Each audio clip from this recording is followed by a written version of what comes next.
నమో వాసుదేవాయ నమో వ్యాసదేవాయ. మరో 4 రోజులలో వ్యాస పూర్ణిమ రాబోతుంది. ఈ మాసం ఆషాఢ మాసం. ఆషాఢ మాసంలో వచ్చేటటువంటి పౌర్ణమిని వ్యాస పూర్ణిమ, గురు పౌర్ణిమ అని లోకంలో ప్రఖ్యాతిగాంచింది. వ్యాస పూర్ణిమ రోజు ఏం చేయాలి? వ్యాసుడిని మనం పూజ చేసుకోవాలి. వ్యాసుల వారు మనకు అందించినటువంటి పుస్తకాలన్నిటినీ కూడా ఒకసారి పరిశీలించాలి, వాటి గురించి తెలుసుకోవాలి. ఎలాగైతే వినాయక చవితి రోజు గణేశుని పూజ చేస్తామో, శివరాత్రి రోజు శివుణ్ణి పూజ చేస్తామో, అట్లాగే వ్యాస పూర్ణిమ రోజు వేదవ్యాసుల వారు మనకు అందించినటువంటి వాంగ్మయాన్ని ఒకసారి తెలుసుకోవాలి. ఇప్పుడు మనము చూస్తున్నటువంటి ఈ దేవాలయాలు, వింటున్నటువంటి మంత్రాలు, మనము తెలుసుకుంటున్నటువంటి విషయాలన్నీ కూడా మన హిందుత్వానికి సంబంధించినటువంటి అన్ని సాహిత్యం, వాంగ్మయం, పుస్తకాలు, గొప్ప గొప్ప విషయాలు, మంత్రాలు, శ్లోకాలు, స్తోత్రాలు ఇవన్నీ కూడా వేదవ్యాసుల వారి ద్వారా మనకు వచ్చినవి. ఇప్పుడు బయట కనిపిస్తున్నటువంటి ఎన్నో సంప్రదాయాలు ఉన్నాయి. వైదికులు, వైష్ణవులు, వైఖానసులు, శైవులు, ఆదిశైవులు, వీరశైవులు, తర్వాత ఈ యోగులు, సాంఖ్యులు, రకరకాలుగా ఉన్నటువంటి సనాతన ధర్మంలో ఉన్నటువంటి ఎన్నో సంప్రదాయాలు. ఈ సంప్రదాయాలన్నిటినీ కూడా మనకు అందించినటువంటి వాళ్ళు ఋషులు. ఋషులందరికీ కూడా ప్రాతినిధ్యం వహించేటటువంటి వారు వేదవ్యాసుల వారు. మనకి ఋషులందరినీ పూజ చేసుకోవడానికి 365 రోజులు సరిపోవు.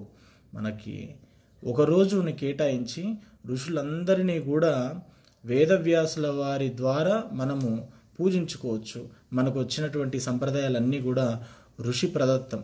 ఋషులందరూ కూడా, సప్త ఋషులు, దివ్య ఋషులందరూ కూడా మనకి వేదాన్ని, వేద మంత్రాలని, శ్లోకాలని, స్తోత్రాలని మనకు అందించారు. వాళ్ళందరినీ పూజించుకోవడానికి మనకున్నటువంటి సమయం సరిపోదు. కాబట్టి ఒకరోజు వ్యాసుల వారికి మనం కేటాయించుకున్నాం.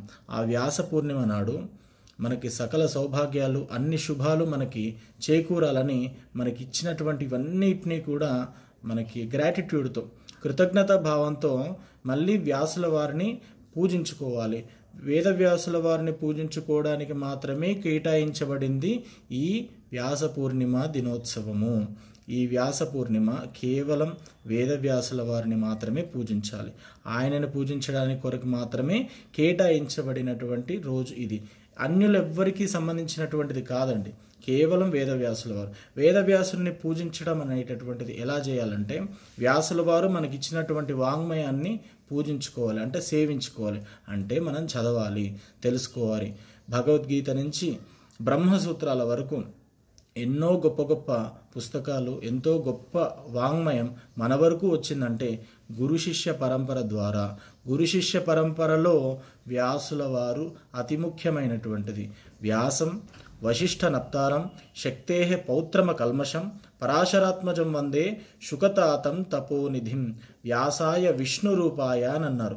సాక్షాత్తు భగవంతుడి యొక్క అవతారమైనటువంటి వ్యాసుల వారిని పూజించుకునేటటువంటి ఈ రోజున వేరే ఎవ్వరిని పూజించొద్దు, పూజించాల్సిన అవసరం లేదు. దీన్ని కలుషితం చేయకండి. వ్యాస పూర్ణిమ లాగానే ఉంచండి. వ్యాసుడికి ప్రతినిధిగా ఉన్నటువంటి గురువులందరినీ కూడా పూజించుకుంటున్నాం మనం. మనకు కనిపిస్తున్న గురువులందరూ కూడా సాక్షాత్తు వేదవ్యాసుల వారి యొక్క శిష్యులు, ప్రతినిధులు. మనకు కనిపిస్తున్నటువంటి గురువులందరికీ కూడా గురుతుల్యులు, గురువులు, జగద్గురువులకే గురువులు ఎవరు? సాక్షాత్తు వేదవ్యాసుల వారు. వ్యాసుడి యొక్క ప్రతినిధిగా మనం మన గురువులందరినీ కూడా పూజ చేసుకుంటున్నాము. దీనికే గురు పూర్ణిమ అని పేరు.